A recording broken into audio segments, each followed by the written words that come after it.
Bismillahirrahmanirrahim. Banyak sekali. Nah, jadi apakah ada orang tua yang durhaka? Durhaka ya. Durhaka Mungkin kepada anak. Ya, ingat, bukan hanya anak yang durhaka kepada orang tua. Itu harus difahami, terutama kita orang-orang yang sudah punya anak ya. Nah, banyak sekali orang tua yang berdosa kepada anaknya, keliru terhadap anaknya. Ya, terutama keliru dalam pendidikan. Keliru dalam pendidikan. Ya, tapi harusnya pembahasan ini kita bahas di hadapan orang tua, jangan di depan anak. Ya, nanti kita diprotes sama anak, "Oi, Abi, kamu berdosa sama saya." Ya, tidak. Jadi harus dibahas di hadapan orang tua, bahwa harus kita sadari kita sebagai orang tua terkadang keliru dalam mendidik anak-anak kita. Cukup itu adalah dosa yang sangat besar. Ya. Bukankah Nabi Shallallahu Alaihi Wasallam bersabda dalam haditsnya yang masyhur ya, "Kullu mauludin yuladu alal fitrah," atau "Ma min mauludin illa yuladu alal fitrah." Tak satu pun yang terlahir di permukaan bumi kecuali dilahirkan dalam kondisi fitrah, suci.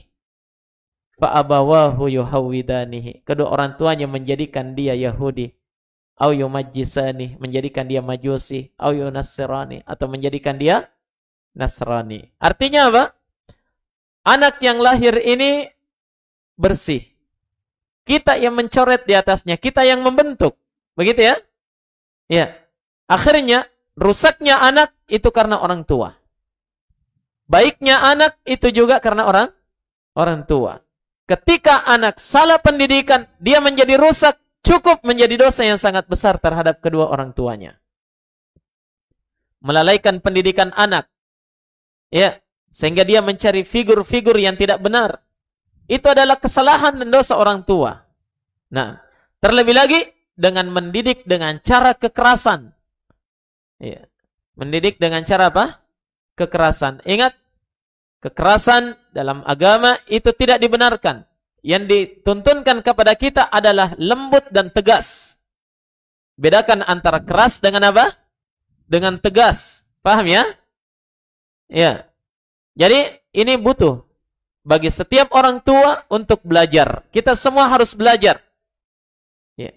Yang jadi permasalahan sekarang, ikhwani fillah, ya, benar-benar terjadi ketimpangan sosial di tengah masyarakat kita. Kenapa demikian?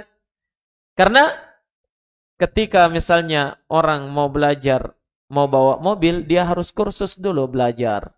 Iya tidak? Tidak ada orang yang langsung, "Mari kuncinya." Ya. Langsung dinyalakan, tancap gas. Ya. Akhirnya apa? Ya. Yang paling sulit adalah menaikkan mobil dari got. Iya kan? Ya. Tidak ada yang seperti itu. Mau naik motor, belajar dulu naik motor. Ya. Mau mengoperasikan komputer, harus kursus dulu, kan begitu. Nah sekarang tidak pernah ada orang tua ketika dia mau menjadi orang tua kursus dulu sebagai orang tua. Ada tidak kursus orang tua sekarang? Iya. Akhirnya apa? Kita mendidik anak dengan cara otodidak. Iya. Kita mendidik anak apa adanya. Ini kelemahan kita saat ini. Iya. Padahal orang menikah, kalau sekedar menikah jamaah sekalian, ya semua orang bisa kan begitu. Kalau sekedar bikin anak, semua orang bisa, lalat juga bisa. Iya. Lalat saja tidak pernah sekolah, tidak pernah kursus, bisa. Nah, tapi yang jadi permasalahan adalah mendidik anak. Ini butuh ilmu, butuh pendidikan yang baik. Iya. Oleh karena itu dianjurkan bagi setiap orang yang ingin menikah, sebelum dia menikah harus belajar pendidikan anak dulu. Jangan sampai dia menjadi orang-orang yang merusak anaknya sendiri. Iya. Dia sendiri yang merusak anaknya. Cukup itu adalah dosa yang sangat besar. Paham ya? Iya. Kemudian terkadang orang tua durhaka terhadap anak. Karena apa? Tidak berlaku adil di antara anak-anaknya. Itu di antara kedurhakaan orang tua. Jelas? Iya. Maka dari itu Nabi SAW bersabda, "Ittaqullah wa'dilu baina auladikum. Bertakwalah kalian kepada Allah dan berlaku adillah di antara anak-anak kalian. Harus adil di antara anak-anak. Jangan yang dipelajari hanya harus berlaku adil kalau poligami.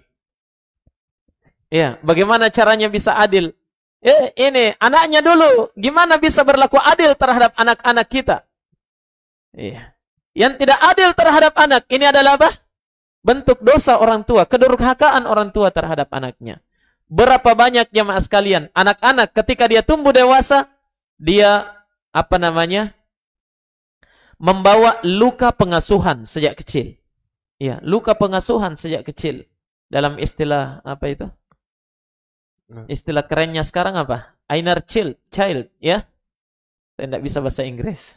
Bahasa Bugis ya bisa. Nah, jadi ada luka pengasuhan yang dia bawa dan ini merusak mental dia sampai dia dewasa. Itu apa? Keliru dalam pengasuhan. Dia merasa tidak adil orang tuanya ketika dia kecil dan seterusnya. Ini yang terpenting harus kita fahami. Nah, Allahu taala a'lam.